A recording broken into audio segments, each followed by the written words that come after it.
Alors bienvenue pour cette nouvelle vidéo. Voilà, ça faisait quelques temps que j'avais pris le mois d'août en vacances par rapport aux vidéos de cette chaîne. Donc là c'est la reprise et je suis super content de reprendre les vidéos, surtout que c'est voilà, la période qui arrive, la période jusque fin janvier on va dire, parce que fin janvier c'est quand même fin janvier, fin février c'est la période économique, mais surtout la période qui arrive jusque fin décembre, c'est ma période préférée à Disneyland Paris. Il y a Halloween, il y a Noël.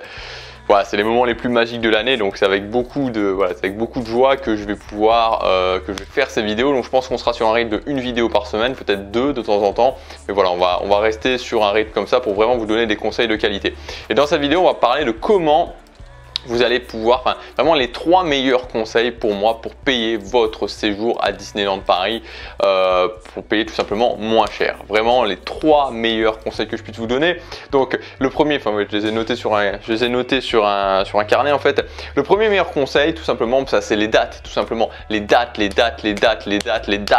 J'en ai souvent parlé, mais voilà, si vous cherchez à venir moins cher à Disneyland Paris, si le prix c'est votre priorité quand vous organisez votre séjour à Disneyland Paris, vous dites ok, je veux faire un séjour qui va me coûter 300 €, je veux faire un séjour qui va me coûter 400 €, je vais faire un séjour qui va me coûter 500 €, il faut que vous vous disiez ok, quelle date je viens, comment je fais pour avoir les meilleures dates pour pouvoir justement payer le moins cher possible. Parce qu'encore une fois, si vous voulez payer le moins cher possible et venir pendant les vacances scolaires de Noël par exemple, ça va poser problème, Donc dites-vous ok, quelles sont les dates qui permettraient de payer moins cher? J'ai fait plein d'articles là-dessus, j'ai fait plein de vidéos là-dessus, notamment là il y a le mois de septembre, après il y a le mois de janvier, il y a plein d'autres périodes, donc on va en parler, je referai des vidéos là-dessus. Mais le meilleur conseil c'est vraiment les dates. Souvent les gens me demandent par message, ok, je veux payer moins cher mais je veux venir là, oui c'est ça, c'est possible d'avoir le maximum dans le minimum, ou plutôt le minimum dans le maximum, je sais plus comment on dit, mais de faire le mieux possible. Mais ça sera toujours beaucoup plus cher que si vous choisissez bien vos dates. Donc vraiment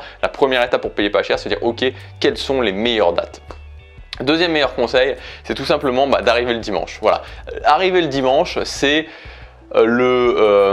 finalement c'est le meilleur rapport, parce que arriver le mardi ou arriver le mercredi ça peut être compliqué. Arriver le dimanche, on peut se dire ok, je fais le dimanche lundi, mardi, ça peut être gérable, ça nous fait pas trop de jours de congé à prendre. Donc arriver le dimanche, c'est vraiment, le fait d'arriver le dimanche, par exemple faire dimanche mardi ou dimanche lundi ou dimanche mardi ou même dimanche mercredi, vous allez de toute façon à une période donnée avoir des prix qui seront beaucoup plus faibles. Donc arriver le dimanche, c'est une super option. En plus vous arrivez le dimanche, c'est génial, quand tout le monde est en train de partir, quand tout le monde fait la tête parce qu'ils s'en vont, vous êtes là en train d'arriver tranquille pour votre séjour, donc c'est absolument, voilà, c'est top. Alors vous allez me dire, et les enfants? Alors effectivement, je vais vous répondre, vous avez raison. Alors là, je vous donne vraiment les meilleurs conseils. Après, si vous avez des enfants, c'est à vous de voir comment c'est possible de s'arranger. Si c'est possible de s'arranger, alors je ne vais pas vous conseiller de faire rater l'école à vos enfants pour aller à Disneyland Paris, parce que j'ai entendu, je sais plus quand, j'ai entendu un truc où il y avait, dans un reportage, je sais plus, c'était assez hallucinant, où quelqu'un qui avait emmené ses enfants en vacances et avait été condamné, un truc un petit peu, qui me semblait un petit peu excessif par rapport à la faute commise. Donc après, c'est à vous de voir, peut-être qu'il y a des jours de congé particuliers dans l'école où ils sont, peut-être qu'ils sont au lycée ou au collège et donc il y a moyen de s'arranger. Donc clairement, si vous n'avez pas d'enfants, organisez-vous par rapport à vos congés, et pour ceux qui ont des enfants, essayez de vous arranger. Si c'est pas possible, c'est pas possible. En tout cas, voilà, je voulais vous dire que c'est pour moi un des meilleurs conseils. Là, j'ai juste regardé des dates. J'ai juste tapé des dates, j'ai regardé des prix, j'ai regardé la différence. Vous arrivez le dimanche, directement, c'est vraiment, ça se passe vraiment bien. Ensuite, il y a mon chien qui aboie là. J'aurais dû fermer la fenêtre en fait avant de. Je me suis dit, je vais faire confiance au chien, mais il faut jamais faire confiance au chien.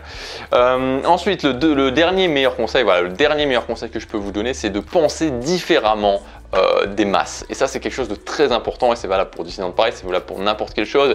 Si vous voulez économiser de l'argent à Disneyland Paris, il faut penser différemment de ce que pensent la plupart des gens, de ce que font la plupart des gens. C'est-à-dire, je reçois par exemple sans arrêt une question qui est quand est-ce que tomberont les ventes privées? Quand est-ce que tomberont les prochaines ventes privées? Et penser comme ça, c'est penser comme pensent tous les gens. Et donc forcément, c'est compliqué d'avoir des résultats différents des autres personnes. Alors que si vous vous dites simplement, ok, il y a des ventes privées. Moi, c'est ce que je me suis dit, par exemple, il y a maintenant peut-être 3 ans ou 4 ans, j'ai commencé à comprendre ça, j'ai switché ça dans ma tête et ça a tout changé.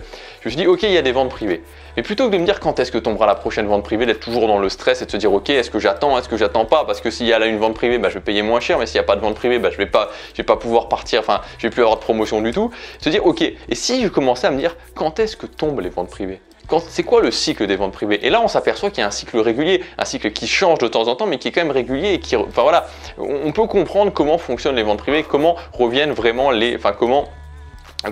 à quel moment reviennent les ventes privées. Et penser comme ça, c'est juste un exemple. Mais penser comme ça, c'est penser vraiment différemment des autres et c'est avoir forcément des meilleurs prix que les autres, avoir des résultats différents, baisser son niveau de stress. Voilà.